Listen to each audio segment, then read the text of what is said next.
رای خطیبتون میکنی؟ ساز بیام نمیکنی. یکی برای 50 تا کم نه. ادم 100,000 سوم داره باتلی رالی که بعدی که میتونیم تشکیل چی مقصد داری؟ من میگم رالی که قضیه باتل بوده. خدای نمیام با فریستایل نبرم روم سیو. درو گفتی. برنامه خدای خیلی فریستایل خیلی. راست بیا سوم نگی. هازی اتخاذ وقتا لوباخ گارانتی میتونم. لوباخ گارانتی میتونم. آره باید دانش.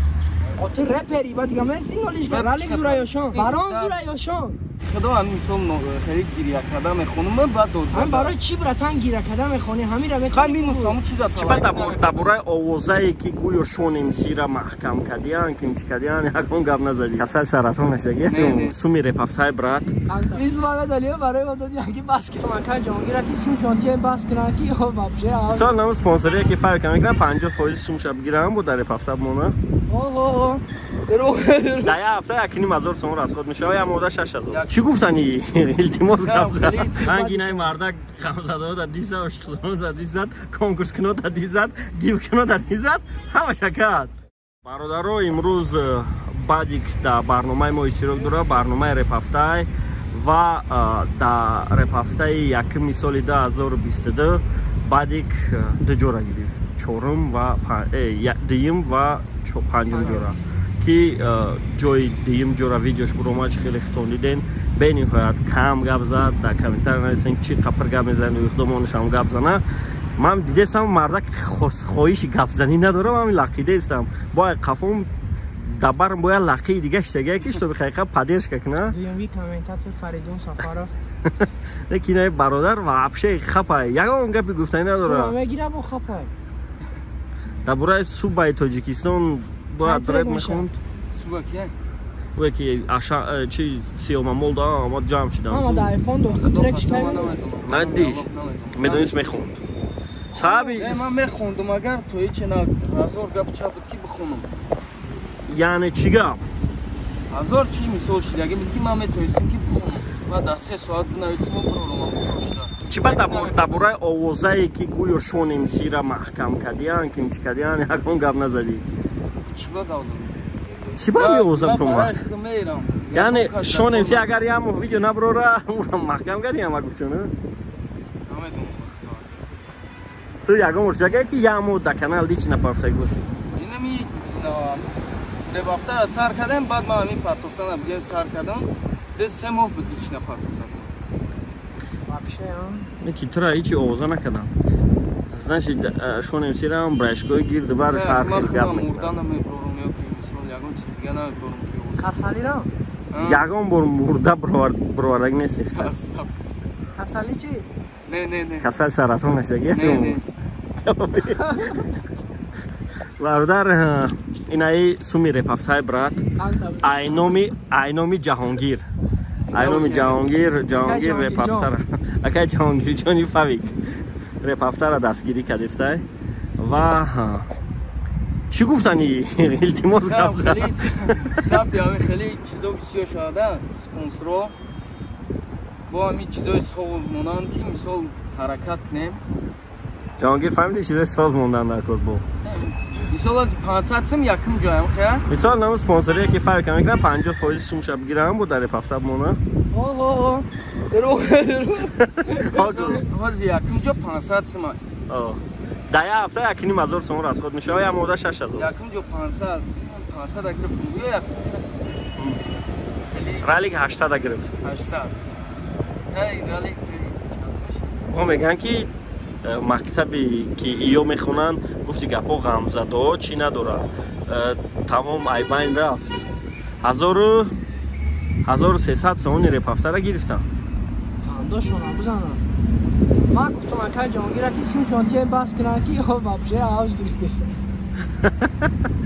این زمان دلیل برای ما دادی اگه بس کنی دروغ میگه وقتا دروغ میگه لگوتی پشه مدل شدی نه بخشی اول پا دیگه بعد اومدی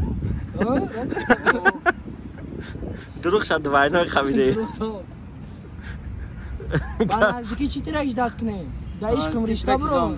Уже бровардagi трек дاره пафта рафтестай هیچ چند پراسموتر گیدید سوال تیم ممکنه بعد 10 سوالای زور دارم. تمام ما فکر می‌کنم یکم رفته برای هفته یگان کس نپرفتگی بعد یک برادر در ترک در یگان ترک گفتگی مقصد تیم رشته را خوش کردگی رشته نه سوزن چی نه سال در عشق ما رشته سوختم خیلی میگن کو بیسو رشته سوزن سیو دستوغان خیلی چیزا نه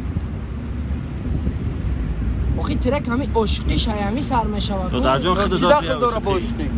چی خیلی رشته عشق کیه رشته گفتگی با شما نمیگه نه آخی یا ما رنگ تقام زده بعد نیسته ما میگم نه سیریوز نبا ما میسولا که خیلی دفعه را نمیگیم که یوز یا خیلی میسو موزیکان تو میگن یا خیلی چیزو میگن ما بخدا و خیلی بد نمیکنه پروستا ما شما را عیب چی دست رنگ باید خوندنه؟ نه اکار کس میسول چکار میکنه کدام گیره پروستا که ما را برای چی خیلی میگن ما خدا هم میسول خیلی گیریه کدام میخونم بعد دوزن هم برای چی براتن گیره کدام میخونی همین را میخونی خیلی مینوس همون چیزا طلب میکنه اگه مینوسی دیگه نیست نه اندرگراند هم بخونم اندرگراند خوندگی ها اندرگراند هم خونده میتونی ها آه یکم اندرگراندش دما دیسه ساعت چیتکاش توزه چیتکا زوره چیتکا میدونی چیه رپ میدونی چیه رپ عموما رپ هم میدونی فرقشی میدونم سون گیریده این چی داره همه خلاصه با فیلم که همی دردی مردم پیداش لگیم بله دردی مردم رپ خودش غم ایسی چو رپ اگه غم دردی سیاپوستا رپ موزیکا نیست اگه رپ ایموه همدی رپ همی باران زوره یا شون اکه دوشتا باران زوره یا شون باران نشد رپ یا حفیزی رپ خیلی نشد رپ باران نشد حفیزی باران من فکر در دور توفک نکم باران حفیزی او دیگه چیه؟ رپ سرایده نه؟ ایرن بی ای رپ چند جان ایرن بی ای رپ نیست و هیپ هاپ های انا هیپ هاپ چند تا جان داره چقدر پیدا شده ما همو خیلی میدونیمش تمام برو بعد چیکار کردم چند همو چیکار کردن من کار ندارم رپ رالیک زورا یا شون فیت که ایسا خیلی شون من از دیگه فیت داری چی؟ вообще رالیک مخفولت نیست نه هر دشمه داشتی نیست مینوسای رالیک دیگان برخون دارده نه؟ نک تو را ستیلت ماننده در رالیک سلیش که این بعد ماننده نه یاشقی خط هم مانندی نه نه вообще مانند نیست رالی خطیبت رالی خطیبت چون میکنی؟ بطل من вообще نمیکنم اگر تشکیلش کنن سونی ساز تامتم میکنی؟ فریستایل چی؟ نه تو رپری بعد دیگه من سینگلیش کرده رپ میخونم مردم رپ بطلر نیستم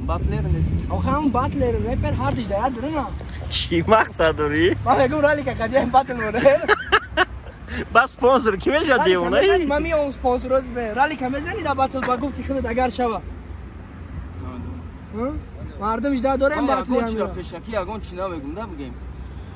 مردمش داره این بطلی رالی که رنگی نه مردک خمزده دا دیزد اشتغلان دا دیزد کنکورس کنو دا دیزد دیو کنو دا دیزد همه شکرد خوب میکنم آنها میخشیدن در کوره نشان میدونم که نکنه این میخواه که ترام خیلی پشکی بزنی تو خیلیش نباشه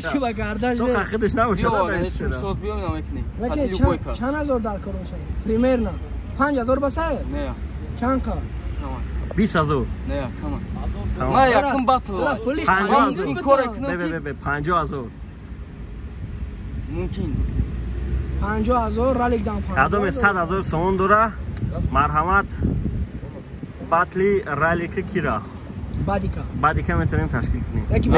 تا کم نکی ایجاد با رالیک اگر روزی شوا او طرف ولی روزی شوا اگر کی رالیک با فکرم روز نمیشه فقط فایق میمونه میشه فانا دالی بوی خدای نمی اما با فریستایل نبرم روم سیو درو گفتی برنامه خدای خیلی فریستایل خیلی راست بیا هازی پروست نمیفورم مقصد رسم رنگ میده چی گفت باز ما جنگ کردن حالی بازم جزیره بشه نه سریوز نه او چم جنگ میکنن حالا در نمیمونم یا تشکیلش کنن قطعا میام باشه یا موتور کنم 15 روز ما دا بس برای تور کردن وقتا لوباخ گارانتی میتونم آره باید دیدمش باید دیدمش که راوند حد کیه دعوت تمام برات یا بار دیگر آمد بدیک جان پگم میبری چی در خوره 100 توی باندم رانده 100 توی تو نمیبری؟ ما میبرم یگان روزو نه 100 گفتن نمیبرم نرمالی میبرم گفتم که دارم شری نار وقتا کو بعدش ندارم حیادا بچه خوبه خیر رپش به شوخی مردک بری همچون رپر میگم رپش گاونوای نو خودش بچه زوره رپش بزیبه خودش بچه زوره وقت خدا زنده باشین برادر اختون سلامتیتون باشه سلامت برادر رپ هفته شروع کنم و این هفته هم